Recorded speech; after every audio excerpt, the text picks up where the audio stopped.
Welcome to Words of Wisdom Wednesdays. I'm Sia. And I'm Michelle. Today we're talking about prostate cancer.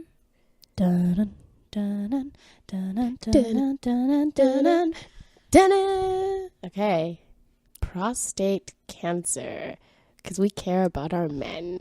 And it is Movember. Yes. I've seen so many ugly stashes. I can't wait for it to be over. Some men look so sexy, though. Yeah, and some just like atrocious. Yeah. You not seen some of them walking around? You got the French one, like with the little twist at the end. Yeah. You also got the handlebars. Some guys trying to connect their like major chin straps going on. Oh my goodness, that's like a one whole piece. Ew. Well, they're raising money, so that's good. That is good. All right. So we're going to discuss some facts and give you some information here about prostate cancer. And just to keep you aware, and especially men, I find a lot of men don't go and get checkups. They're just like, I feel good, I'm fine. Yeah. Compared to women. Yeah. Actually, that's true. And the thing is, with prostate cancer, you can have no symptoms whatsoever, and men can live with prostate cancer for many years. And then the moment it travels from the prostate through your bloodstream to other organs, that's how you can die from it. And that's called a metastatic cancer. And that's how cancer kills, because multiple cells grow, cause tumors, and unfortunately. So, yeah, why don't you give us some facts on prostate cancer? Yes, so I have facts for Canada and I have facts for America. Cool. So, 1 in 8 Canadian men will be diagnosed with prostate cancer in their lifetime. 2015, an estimated 24,000 Canadian men will be diagnosed with prostate cancer. 4,100 will die from the disease. And prostate cancer is the most commonly diagnosed cancer among Canadian men, which is 24%. The death rate has been declining significantly by almost 4% per year between 2001 and 2009. And that's from Prostate Cancer Society of Canada. And then in America, 2015, 228,000 new cases of prostate cancers, 27,540 deaths from prostate cancer. 1 in 7 men will be diagnosed with prostate cancer. And it mostly happens in men that are older, over 65 years old. And it's rare for men before 40 years old. And 6 in 10 men are diagnosed with prostate cancer when they're over 65. See, no one really knows what causes prostate cancer, but some of the risks, Sia, you said age is one. If you have it in your family history, that's one that they said be wary of. And also ethnicity. If you are African or Caribbean, like Afro-Caribbean, yes, yeah, you're more susceptible to getting prostate cancer. Yes. So the prostate. Ooh, can I say something related to what you said too? So if North American, Afro-Caribbean, but then the bottom of the list is Asia and actually just pure African, like from the continent. Really? So you're like people. Like at least.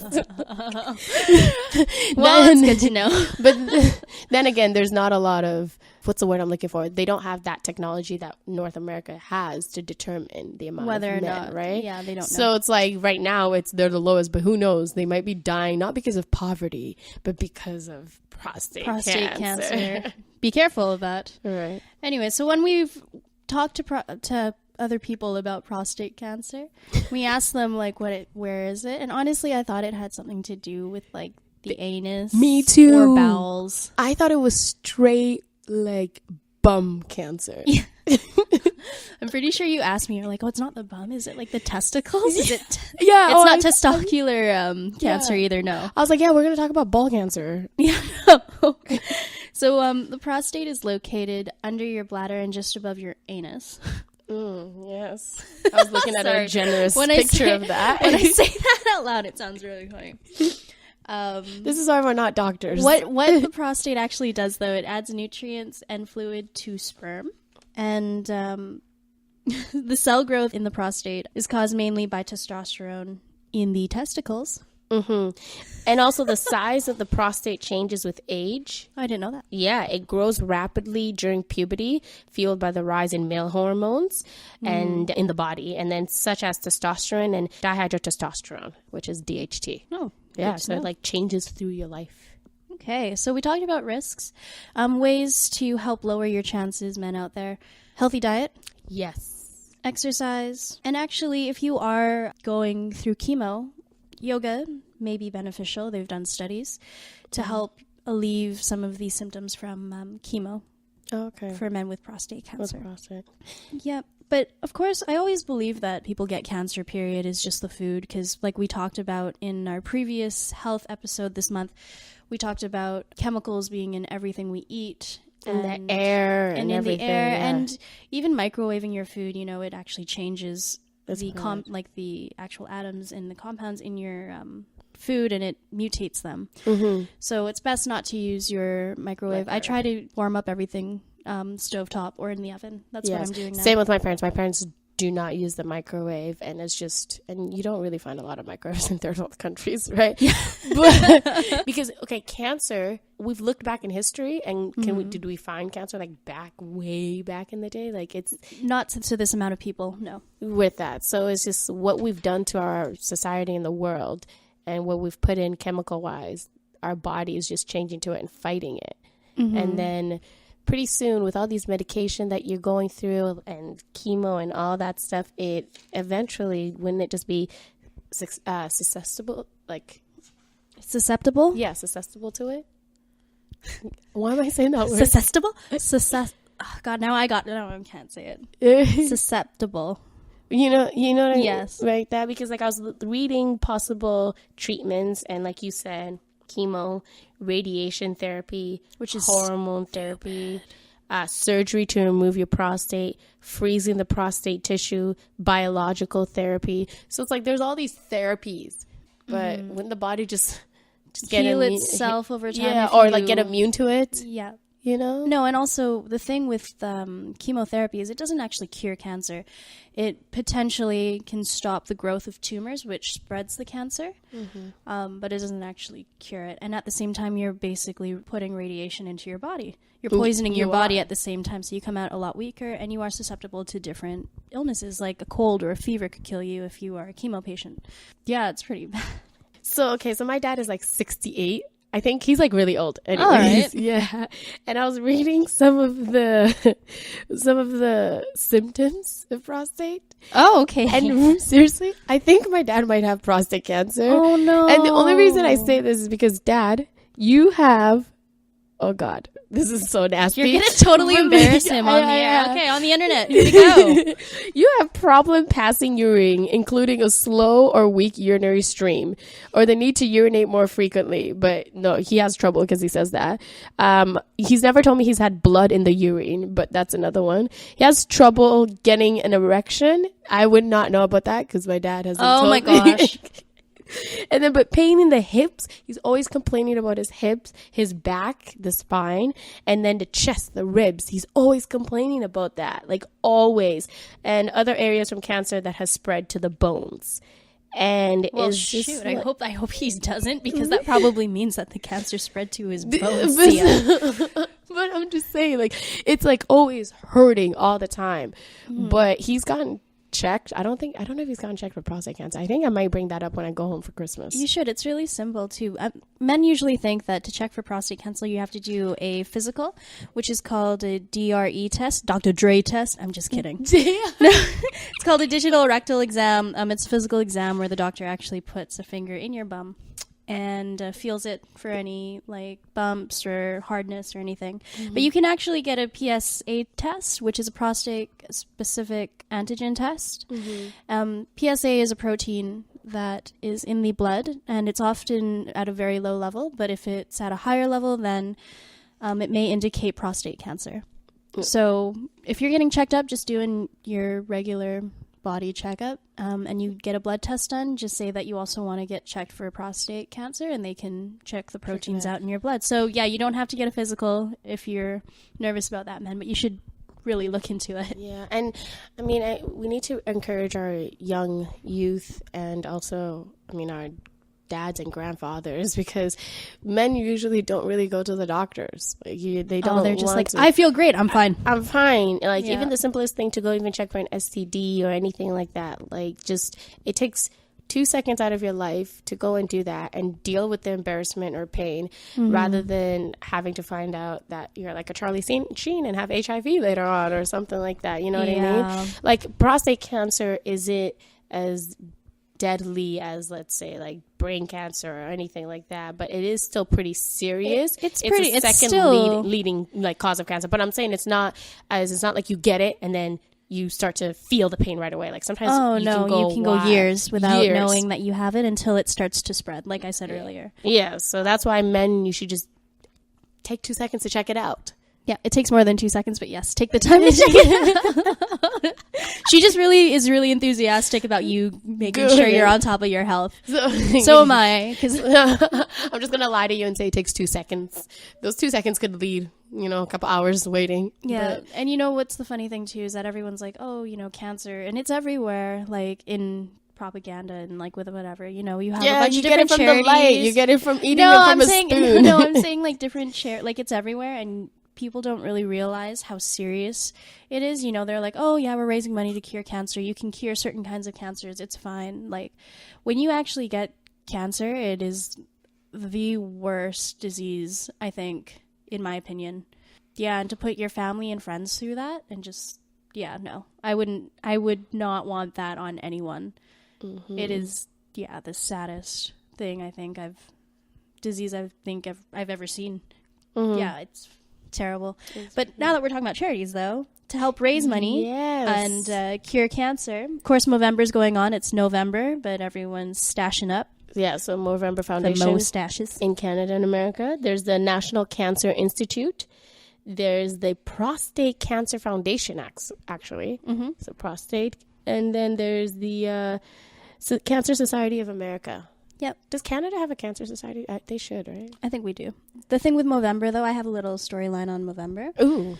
So Movember started in 2003 in Australia with 30 men just trying to bring back the mustache just for jokes. And they're just having fun with it? Yeah, they're just having fun. And then the year after, they register the Movember Foundation, and the funds wanted it to go to prostate cancer.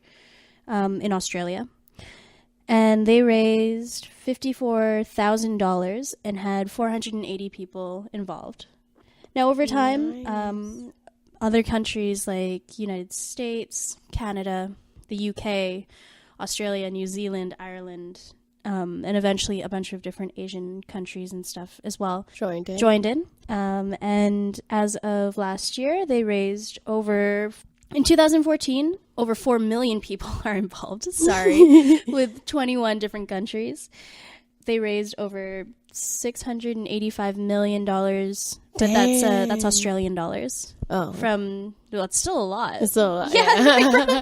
From 2003 to 2014. And with that, they have 832 men's health projects or helped fund them. Wow. So right now we're looking at about over 1,000 funded projects, 20 men's health partnerships, and yes, just 21 countries. Other charities, though, that Movember supports or things that they want to help defeat or fight against. Yes. Other than prostate cancer, testicular cancer.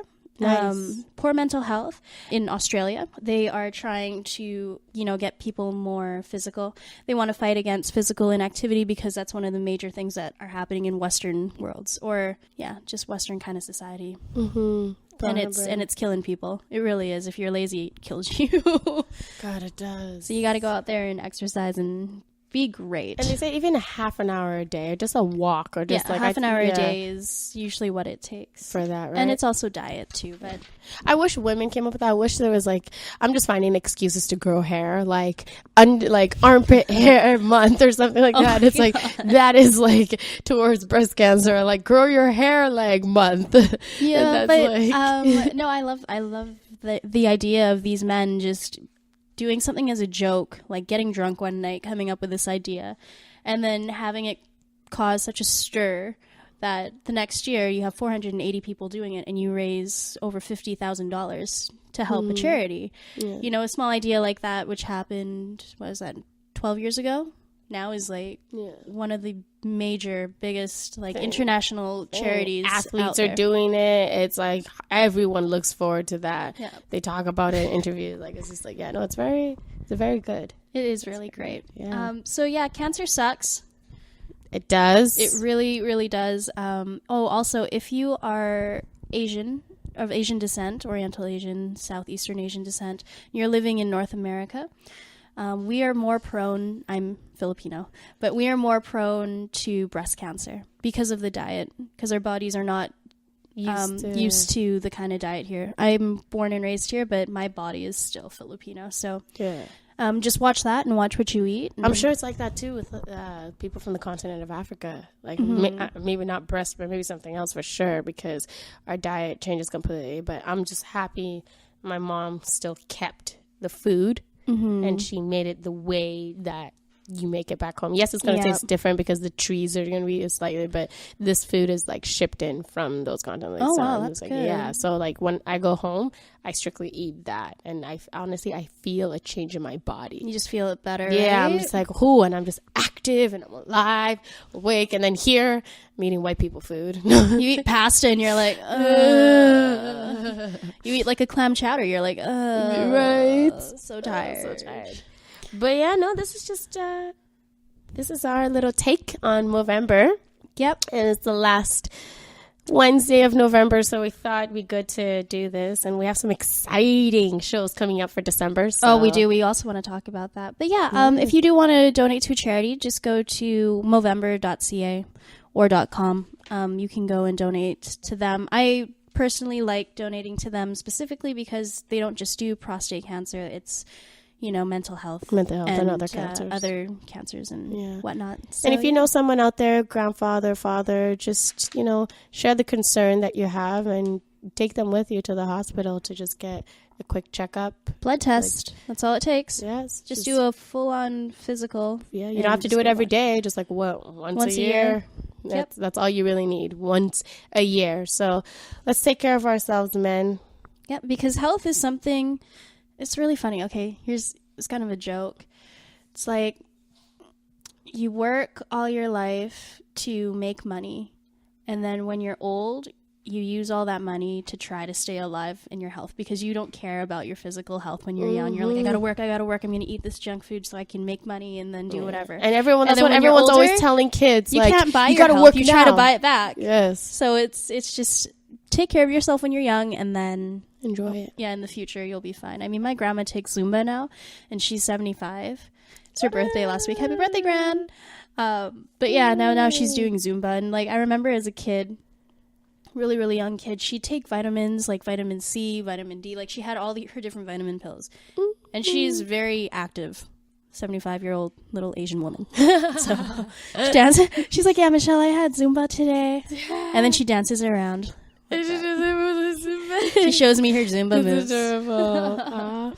Well, thank you so much for listening to Words of Wisdom Wednesdays. Yes. Really quickly, it's the holidays coming up. And my birthday. Yeah, girl, it's your birthday. It's coming up. Yeah. I guess we'll be Snapchatting that.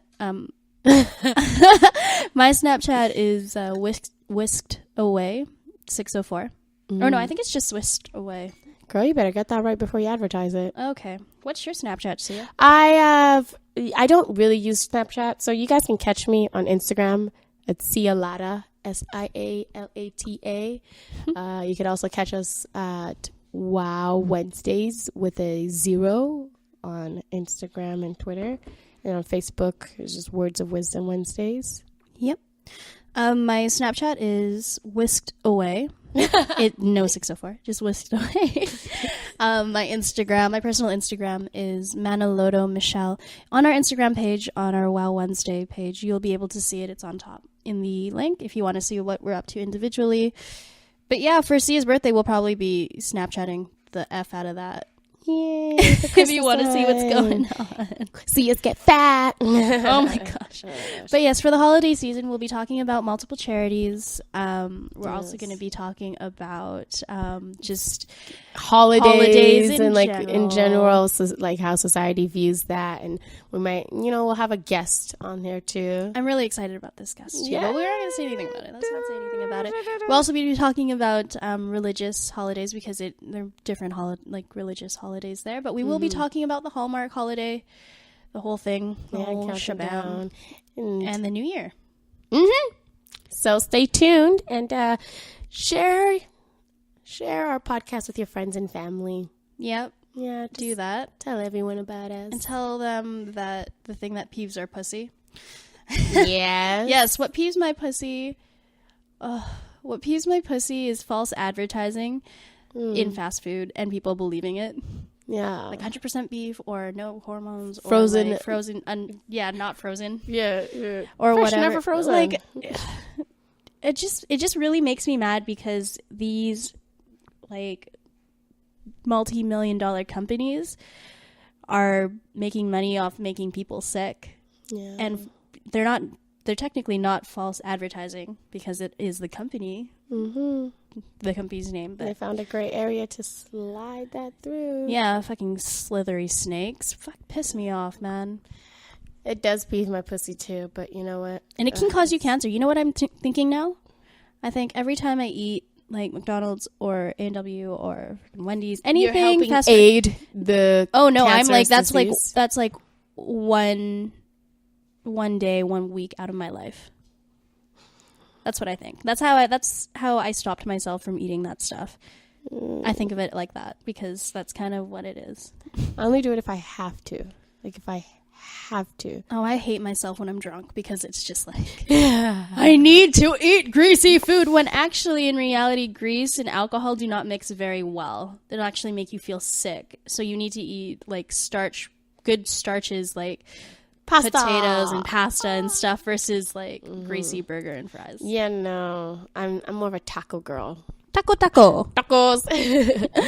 Okay. Sweet. Well, thanks for listening to this episode. Yes, of Movember. Yeah, stay healthy. Yes, tag us in pictures if you have funny ones, and we'll see if we can find one and post one up or something. Yeah, sounds good. Okay. Bye.